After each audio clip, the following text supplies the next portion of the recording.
you would be turning to Psalm 55. Psalm 55, that will be the basis of our study this morning. Sometimes we feel hurt. Sometimes we get discouraged. Sometimes we feel as if we're all alone. Sometimes our faith gets weak. And sometimes we almost quit. But you know, the book of Psalms can bring us great comfort. In our study of them, we see Psalms for every circumstance that we could possibly deal with in life. In fact, one of the Psalms we often talk about in comfort is Psalm 23, "The Lord is my shepherd." We often read that as a psalm of comfort at funerals. So we can find great comfort in some of the Psalms. But this morning we want to talk about Psalm 55. It is a great psalm of comfort. So let's read Psalm 55. And then we'll give a little bit of introductory material, and then we'll get into the text and talk about it this morning. Psalm 55.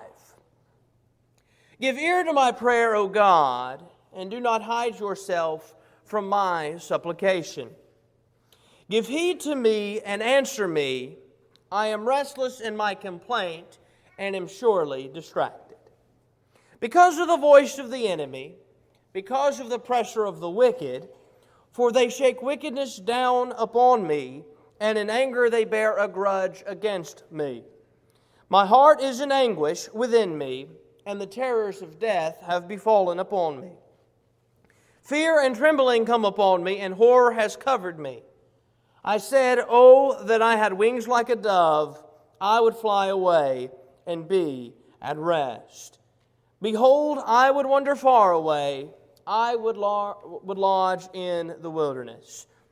I would hasten to my place of refuge from the stormy wind and tempest.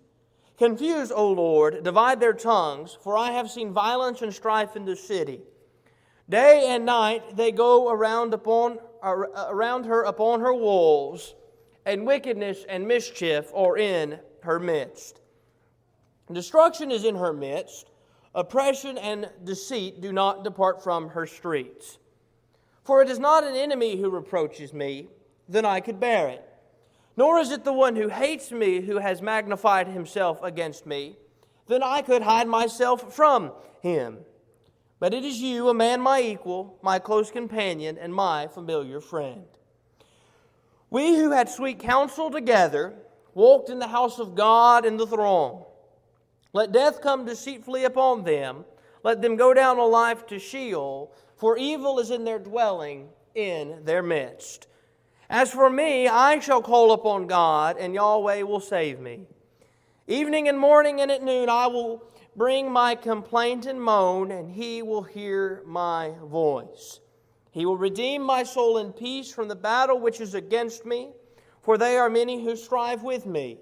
God will hear and answer them, even the one who sits a throne from of old, because they do not change and do not fear God.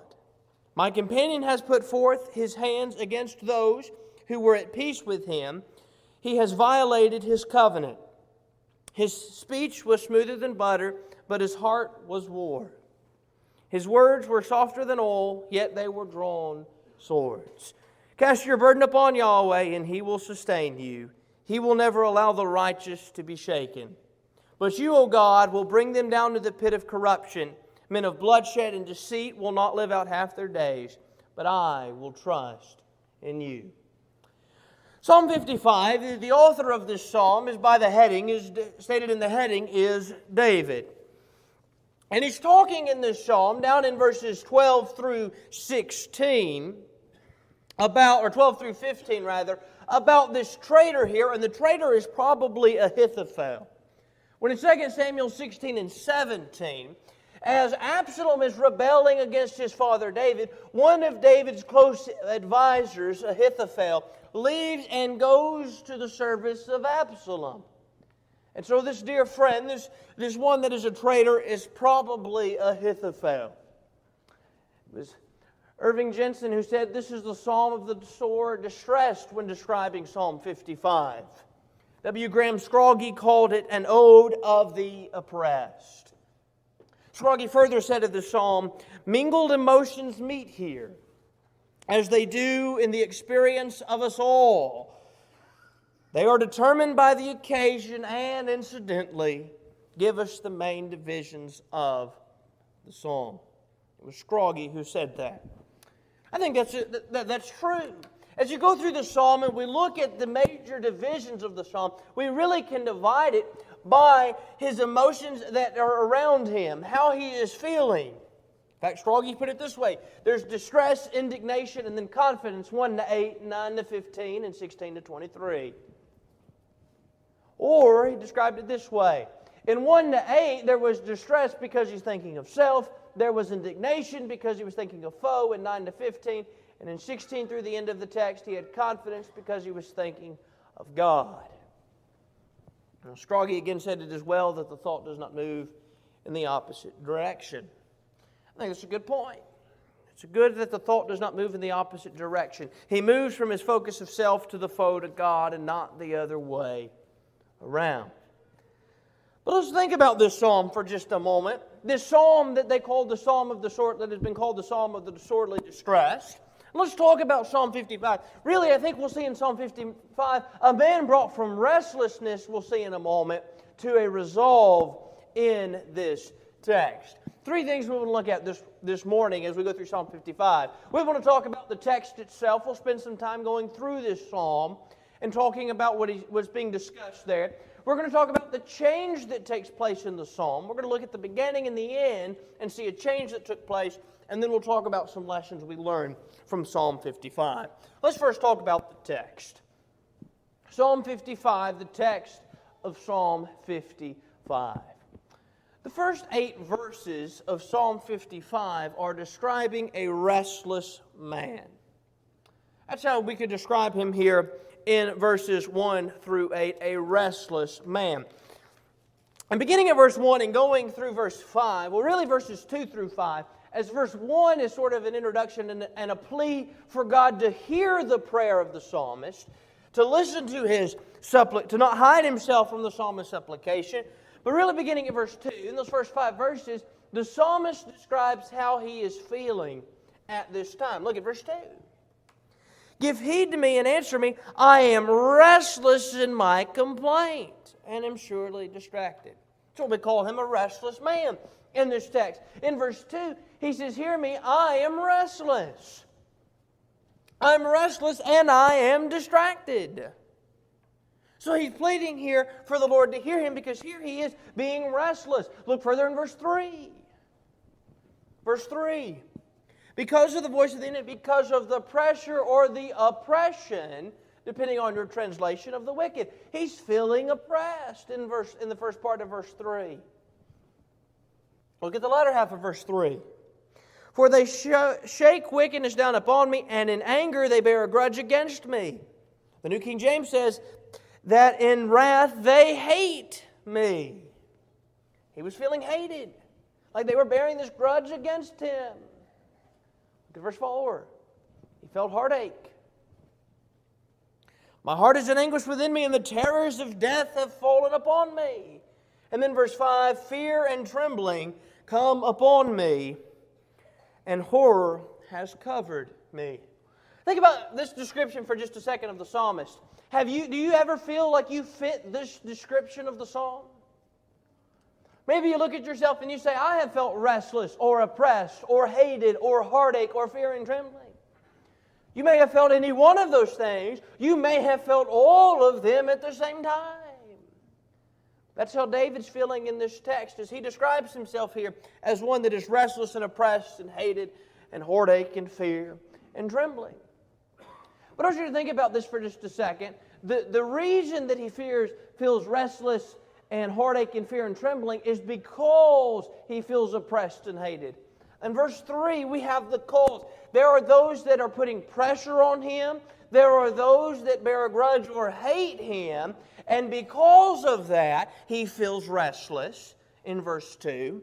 He feels heartache in verse 4, and he feels fear and trembling in verse 5. So maybe you look at it and you're saying that you feel down, you feel oppressed and hated, but you don't quite feel like this yet. This is the result of feeling oppressed and hated. It's because of that that David was restless and had heartache and fear and trembling. So we need to understand in the psalm how the psalmist felt here at the beginning, how he felt like there were those that had set their face against him, that hated him and were putting pressure on him, and because of that he was restless, he was distracted. Verse 2 says he had heartache and he had fear and trembling. I want you to notice at verse 6 what the psalmist wanted to do. We've seen how the psalmist felt, but let's look at how the psalmist wants to respond in the first part of the text. Look at verse 6. I said, "Oh, that I had wings like a dove, I would fly away and be at rest." Look at verse 7. "Behold, I would wander far away, I would lodge in the wilderness." And again in verse 8. "I would hasten to my place of refuge from the stormy wind and tempest." That is, he would escape. So here's what the psalmist is saying. After he felt this hatred and oppression towards him, after he felt distressed and this fear and trembling and this heartache, he says, I wish that I could just fly away, run away to my place of refuge. I could just escape. Then the thought is, I can get away from all this trouble. Have you ever felt that way? Have you ever looked at yourself and felt in a situation distressed? Have you ever felt restless, as the psalmist is in this text? If so, you might have felt like you wanted to get away from the trouble. Fly away to wander far away. That's how David felt here in this text. If I could just get away from my problems, then they wouldn't be there. If I could just sort of ignore them and get far away, then the problems cease. That's what David's thought was here in the psalm. But then in verse 9, David has a shift in his thought. He shifts from focusing on himself and being a restless man to thinking about a wicked friend. Look at verse 9. And through verse 15 with me. First, before he describes the friend, he talks about the wicked world. We'll see why in just a second. But look what he says in verse 9. "Confuse, O Lord, divide their tongues, for I have seen violence in the city." So what he says in verse 9 is, I've seen violence in the city. Violence and strife. Look at verse 10. "Day and night they go up on our walls, and wickedness and mischief are in their midst." Look at verse 11. "Destruction is in her midst." He's talking about the city still. "And oppression and deceit do not depart from her streets." Now verses 9 through 11, before he shifts to really go into detail about this wicked friend, he talks about the world around. And he describes the world around as those that there was violence in the midst of the city, there was wickedness and mischief and destruction and deceit taking place here in the midst of the city. But then in verse 12 he has a shift of thought. Now here's the connection. In verse 12 he shifts to talk about betrayal of a friend. Look at verse 12. For it is not an enemy who reproaches me, then I could bear it." We'll talk about the fact that it's a friend here in a second. Well, I just want you to think for just a second about how he's introduced this thought. That word "for" is very important. Go back to what he said before. For if it is not an enemy who reproaches me, then I can bear it. You see, in verses 9 through 11, as David is describing this wicked world, David's looking around at the wicked world. David says, here's how the world is living. But the fact is, David expected nothing better from the world than that. That if David expected to look out and see those of the world partaking in these wicked acts, to be taking part in all this mischief, and if it had been one of David's enemies, if it had been somebody that had set themselves against him that was an enemy, then he could have bore it. Then he wouldn't feel as distressed. But he points out in verse 12 that nor is it one who hates me who has magnified himself against me, then I could hide myself from him. If it was my enemy, if it was one who hated me, then I could have looked past it. I would have understood. But in verse 13, look at what he says, or verse 14, what he says. He said in verse 12, but it is you, a man my equal, my close companion, my friend. Verse 14, we had sweet counsel together, walked in the house of God in the throng. That fits the description of Ahithophel, by the way, one that was a close advisor of David for some time. That here, David's saying, listen, if it was an enemy that had set themselves against me, I would understand. But it's not. It's my close friend that has done this. This is a close advisor to David who has now set himself against David. If it had been an enemy, I could have bore it. If it had been an enemy, I would have understood. But it's not. It was a close friend. It was a companion. It was my equal. But then I want you to drop down to verse 19 through 21 for a second. We'll come back to verse 15 in a moment. But 19 through 21 is the characteristics of this wicked friend. And in reality, this is the characteristics of the wicked as a whole. Look at verse 19. The first thing he describes is a man that does not want to change. The last half of verse 19. Because they do not change and do not fear God. Here David has this friend that is now against him, this one that was once his close companion, this one that was once his equal. And he makes the point in 19, really talking about all the wicked as a whole, but particularly this one wicked friend, that these are those who refuse to change. You're not seeing a change in Ahithophel. You're not seeing a change in those that want to do that are doing what is wrong. They don't want to change and fear God. Look at what else he says. Look at verse 20. First part of verse 20. My companion has put forth his hand against those who were at peace with him. You see, what he's saying is, this was unprovoked. David didn't do anything against Ahithophel. If David had done something against Ahithophel, this is the indication we get from this. If David had done something against Ahithophel, he would have understood that Ahithophel had betrayed him. But it was unprovoked. Here he's turned against him, and it's unprovoked. Not only that, look at the last half of verse 20. He has violated his covenant. What he said is, this wicked friend, his word means absolutely nothing. He's made a covenant that this is what he's going to do, but instead he does the opposite. His word doesn't matter. You can't put your trust in him. Look at verse 21a, closely connected to that. His speech was smoother than butter, but his heart was war. Oh, he talked smooth. He seemed to be that close friend, that close companion, but in reality, in his heart was war. That is, he was hypocritical in how he was treating David. He treated David like a friend, but he really ended up being an enemy. Then he also brings danger. In verse 21, his words were softer than oil, yet they were drawn swords. So here he points out in verse 21, not only is he hypocritical, but he's dangerous. So look at this, the characteristics here. It would have been better if it was an enemy. We were once friends, verse 14. He gives the characteristics. He refuses to change. It was unprovoked. His word means nothing. He's hypocritical and he's dangerous. But I want you to notice something in verse 15. Go back to verse 15 with me. All of them have the same end. Let death come deceitfully upon them. Let them go down alive to Sheol. For evil is in their dwelling, in their midst. Now you think about it for just a second. In 9 through 11, he has described the wicked world around him. In 12 through 15, he has described the wicked friend. But when he comes to verse 15, he goes back from talking in the singular about a friend who betrayed him to talking in the plural. In verse 15, that is the one that had betrayed him, though he had once seemed a close friend and a companion, and those who had done all the wickedness, in the end, they have the same end. Look again in verse 15.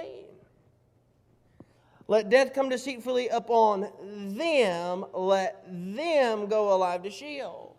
Whether it's the one that is the wicked world, that it is expected of that they would be the wicked world. Those that we look around today, outside of the body of Christ, those in the world around us that do wicked, we know what their end is. But those that may be hypocritical in nature, those that may seem to be servants of God, but those that in the end turn away, just like this wicked friend was once a servant of David and turned away from being a faithful servant to him, then those people that have left the body of Christ will have the same end as those that of the world around, just like Ahithophel for his betrayal to the king had the same end as those who had been part of the wicked world around. And so David is focused and talked about his wicked friend. The wicked world and his wicked friend. But we've seen a restless man. We've seen a man focused on a wicked friend. But now we see a man who has a resolve in God. Look at verse 16, beginning. Verses 16 through the first part of 19, he has a resolve to pray. Look at verse 16. As for me, I shall call upon God, and Yahweh will save me. I'm going to call upon God, he says. You think about the shift of his thought early on. Oh, he's talking early on about how he wants to run away from his trouble. And he seems to feel like he's all alone, and he's restless, and he's hated. And now he comes in verse 16 and he says, but I'm going to call upon God. Look at verse 17. Not just will he call upon God, verse 17. Evening and morning and noon I will bring my complaint and moan, and he will hear my voice. You know, when David has a resolve to pray, this is not a resolve to pray that was short-lived, and I'm going to resolve to pray, and so I'm going to do better and pray to you, before I go to bed at night and make sure that I pray a little bit longer and pray for the trouble that's before me.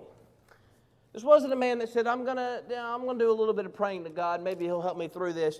When he talks about his prayer to God, and he is a man of resolve and resolves to pray, he said in verse 17 that he would pray in the evening, in the morning, and at noon. That is, I'm always going to bring this before you, Lord. I'm going to bring my trouble before you always and pray to you constantly. For in verse 18, he will, or the New King James says, he has redeemed my soul in peace from the battle which is against me, for they are many who strive with me. Think about it in the context. This either says he has or he will. Both senses are true. David could look back at his past life and realize the victories he had enjoyed in the Lord. Think about the study that we're going through on Wednesday night. And all the times that David has been victorious, and we saw this just a couple of weeks ago back in chapter 8, I believe it was. Where in chapter 8 it talks about that he was victorious because the Lord was with him. You think about all the way back in 1 Samuel chapter 17 as he faced Goliath. And he talks about how he delivered him from the lion and from the bear, and the Lord will deliver me. David could look back at his past because we haven't yet got to this story in our study of 2 Samuel. We'll be there in a few weeks. But when we get there, think about this. That when we get to that story, we could go back and look at all the victories David has enjoyed previously because the Lord had been with him. And so he has confidence in verse 18 that the Lord again will be with him and redeem him and save him from the battle from those who strive against him. And then in verse 19, the first part of that God would hear him. God will hear and answer them, even the one who sits enthroned from of old. So God will hear his prayer. So he has a resolve to pray knowing God is going to hear his prayer and he will pray to him always. But in the last half of 19 through 23, there's a resolve to trust. We already looked at the last half of 19 through 21 and talked about the characteristics of this wicked friend. Here's why I think David brings that up here. We talked about David's shift in thought and how we saw the outline earlier about the thinking of self, thinking of foe, and thinking of God. That's not what's taking place here when he focuses on the characteristics. As he has this resolve to trust, he looks back at what they're doing against him, how they've turned against him, how they may have seemed to be with him, how they will not change. Look again at verse 19. Because they do not change and fear God, my companion has put forth his hands against those who are at peace with him. He has violated his covenant. His speech was smoother than butter, but his heart was war, and his words were softer than oil. Yet they were drawn swords. And so here, this is what they're going to do. And they're not going to change and put their fear upon you. Those that are against me won't trust in you, Lord. But look at verse 20. Cast your burden upon Yahweh, and he will sustain you. I'm going to cast my burden upon you, Lord. I'm going to put my reliance upon you. Because I know, look at the last half of verse 22, that he will never allow the righteous to be shaken. So you think about this for just a second as David's moving through this text. In verse 19, as he's describing his enemies, and here are my enemies, that they have no fear in you, and they're hypocritical in their nature, and this is the way that they are, but Lord, I'm going to cast my burden upon you. I'm going to trust in you, because I know that you will not allow the righteous to be moved. the New King James says in verse 22. So I know that if I put my trust in you, you're not going to allow me to be moved or to be shaken, that I can stand firm serving you faithfully. Look at verse 23. But you, O God, will bring them down to the pit of corruption. Men of bloodshed and deceit will not live out half their days. But I will trust in you. He knew the Lord would keep him if he put his trust in God. So despite what everybody else around him, that's why he mentions those in verse 19 through 21. Despite what everybody else around him was doing, despite how they didn't want to serve God, he was going to put his resolve and his trust in God and serve him no matter what. That's the text. We've gone through that rather quickly, but let's talk about the change that results. We've seen the text, let's talk about the change. Look at the beginning. At the beginning, he thought about flying away. Look at verse 6.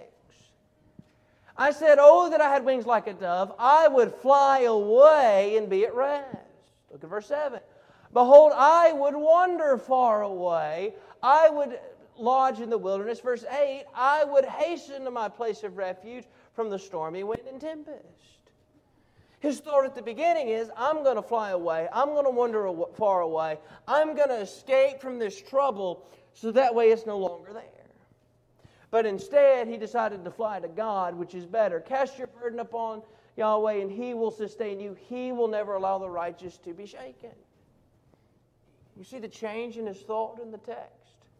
Here was a man that thought about flying away to a man that decided that he was going to put his trust and his reliance upon God. This man that was restless at the beginning, that now was a man with a newfound resolve in God, that he's going to serve Him and pray to Him more than he was before. I want you to think about something for just a second.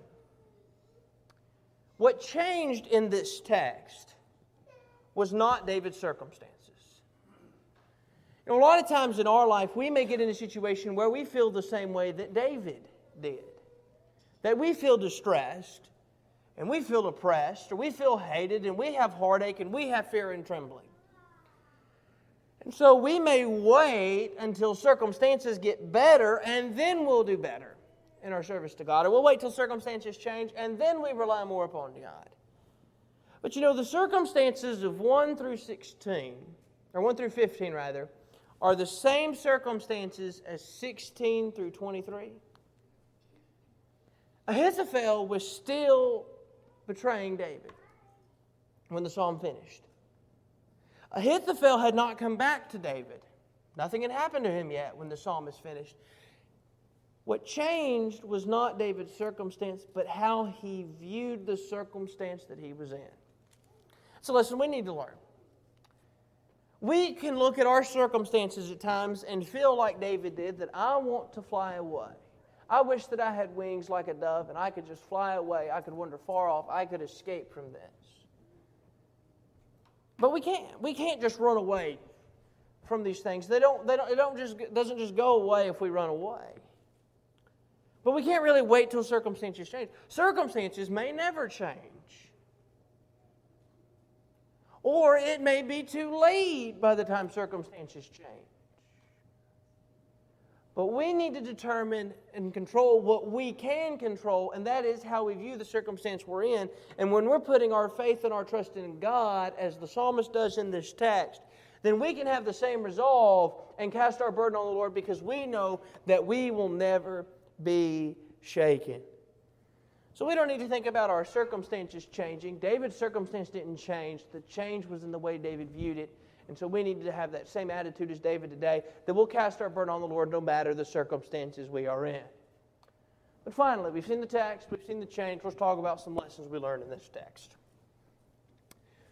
The first lesson I think we need to understand is that distresses will come.